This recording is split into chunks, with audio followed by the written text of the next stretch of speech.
बहुप्रतीक्षित फुले हिंदी या चित्रपटाचं टीजर आता रिलीज झाल्यानंतर हिंदू महासंघाकडून यावर आक्षेप घेण्यात आलेला आहे। माझ्याबरोबर सध्या आनंद दवेजी आहेत। दवेजी, फुले हा चित्रपट अजून 11 तारखेला रिलीज व्हायचा आहे, टीजर रिलीज झालाय, आक्षेप तुम्ही घेतलाय, नेमकं काय आक्षेप आहे? नाही, आम्ही आक्षेप नाही घेतला। आम्ही सर्वप्रथम सांगतो चित्रपटाचं मनापासून स्वागत करतो। असे चित्रपट यायला पाहिजे, म्हणजे येतील ते वास्तवाला धरून पाहिजे। याचा जो टीजर काल परवा एक लॉन्च केलेला आहे, त्याच्यामध्ये एक ब्राह्मण मुलगा दाखवला आहे। तो असा मेकअपवरनं तो ब्राह्मण असं सिद्ध केलं आहे त्यांनी। तो सावित्रीबाई फुलेंवर दगडे मारताना दाखवला आणि शेण फेकताना सुद्धा दाखवलं आहे। आमचं म्हणणं आहे दाखवावं का, तर निश्चित दाखवावं। अशी काही पातकं तत्कालीन समाजातले काही व्यक्तींकडनं घडली पण असतील आणि घडली पण आहेत, परंतु नंतर महात्मा ज्योतिबा फुलेंना शाळेसाठी मदत करणारी लोक, शाळेसाठी देणगे देणारी लोक, शाळेत शिक्षक म्हणून जाणारी लोक, शाळेमध्ये पहिल्या बॅचच्या 6 विद्यार्थ्यांपैकी 4 विद्यार्थी ब्राह्मण असून त्यांना घरात शिक्षणासाठी पाठवणारी लोक, यांच्या चित्रपटात उल्लेख आहे का? मग तो टीजरमध्ये का नाही?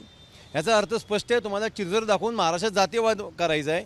आमचं म्हणणं आहे चित्रपट वास्तवाला धरून जर नसेल तर हा चित्रपट योग्य नाही, असं हिंदू महासंघाचं स्पष्ट म्हणणं आहे। महाराष्ट्राला आता जातीयवाद परवडणार नाही अशी आमची भूमिका आहे।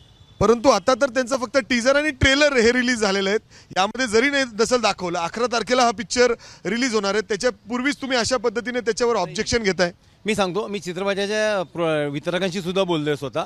त्यांनी सुद्धा सांगितलं की काही मुद्द्यांवर आमचा विचार चाललाय, आम्ही चर्चा करू। पण आमचं म्हणण्याचं टीजरमध्ये सुद्धा जर तुम्ही एक वेगळं काही वाईट कृत्य दाखवता, एखादं चांगलं कृत्य सुद्धा दाखवायला हरकत नाही ना। आम्ही सगळे मिळून तो चित्रपट बघायला गेलो असतो, आमचं सुद्धा काही योगदान आहे महात्मा फुलेंसाठी, आम्हाला आवडलं असतं बघायला। पण तुम्ही जो जातीवाद पसरवता तो अत्यंत वाईट आहे, हे लक्षात घ्या। प्रत्येक काळात म्हणतो मी, प्रत्येक समाजातल्या काही व्यक्ती हे काहीतरी विचित्र आणि वेगळं वागतात, पण ते समाजाची भूमिका नसते, ते समाजाचं मत नसतं। आता ह्याच चित्रपटामध्ये महात्मा फुलेंना एका लग्नानं हकललेलं सुद्धा दाखवलं असेल, म्हणजे खरं पण घडलं असेल, ते कोणीच नाकारत नाही।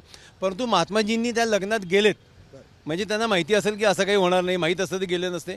त्यांना त्याची पत्रिका आली असेल, पत्रिका परिचित नाही ते, म्हणजे आधीपासून त्यांचे परिचय असतील, घरी जाणं येणं असेल, म्हणजे तत्कालीन काळामध्ये सगळ्या समाजाची लोक एकमेकांच्या लग्नात जात होती, हे सुद्धा त्यातनं सिद्ध होत आहे ना। मग लग्नातल्या एखाद्या व्यक्ती 100 वराड्यांपैकी काही विचित्र वागला तर त्याच्यावर चित्रपट असू नये, बाकीच्या 99 लोकांचा सुद्धा उल्लेख असावा, अशी आमची भूमिका आहे। त्यामुळे सर्व दृष्ट्यांवर सेन्सरने पुन्हा एकदा विचार करावा। अहो, ते चित्रपट 2-4 दिवस आठवडा थांबवता आला तर थांबवावा, निर्मात्यांनी विचार करावा, दिग्दर्शकांनी विचार करावा, नंतर त्याची भूमिका ठरवावी।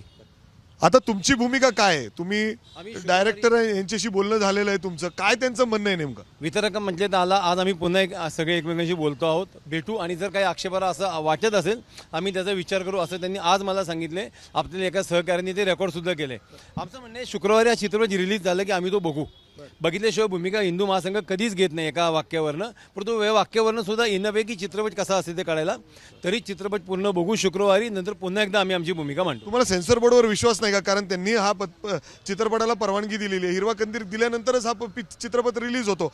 11 तारखेला तो रिलीज होणार आहे। फक्त टीजर बघून आणि एक ट्रेलर बघून तुम्ही असं कसं ठरवू शकता हे सगळं? नाही, आजपर्यंत सेन्सरनी रिलीज केलेले 100 काय हजारो चित्रपट असते की नंतर त्यांनी मागं पण घेतले काही दृश्य कट, त्यामुळे त्यांच्या बुद्धीवर किती विश्वास ठेवायचा हा आमच्यासाठी नक्कीच प्रश्न आहे। राहिला दुसरा भाग की फक्त टीजरवरूनच का, तर टीजरमध्ये असं एखादा सकारात्मक सुद्धा संदेश देणारा लाईन वाक्य असतं, शॉर्ट असतात, आम्ही ते चित्रपटाचं वाजत गाजत जाऊन बघितलं असता, परंतु स्पष्ट दिसते तुम्हाला चित्रपट एकांगी करायचा आहे आणि जातीयवाद वाढवायचा आहे, हे आम्ही होऊ न देण्याचा जास्तीत जास्त प्रयत्न करू।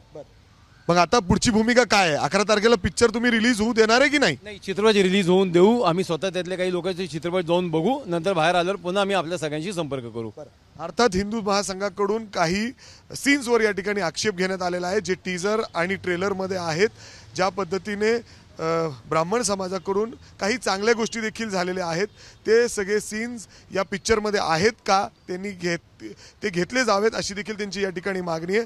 11 तारखेला हा पिक्चर रिलीज झाल्यानंतर ते सगळेजण जाऊन पिक्चर बघतील, जर याच्यामध्ये काही हरकत असेल तर ते त्यांची पुढची भूमिका या ठिकाणी सांगतील, निर्णय घेतील पुढं काय करायचं आहे। मात्र आता तरी हिंदू महासंघाकडून या टीजरवर आणि ट्रेलरवर काही आक्षेप घेण्यात आलेत। कॅमेरामॅन अमोल गवाळेसह मी मिकी घई, एबीपी माझा, पुणे। एबीपी माझा, उघडा डोळे बघा नीट।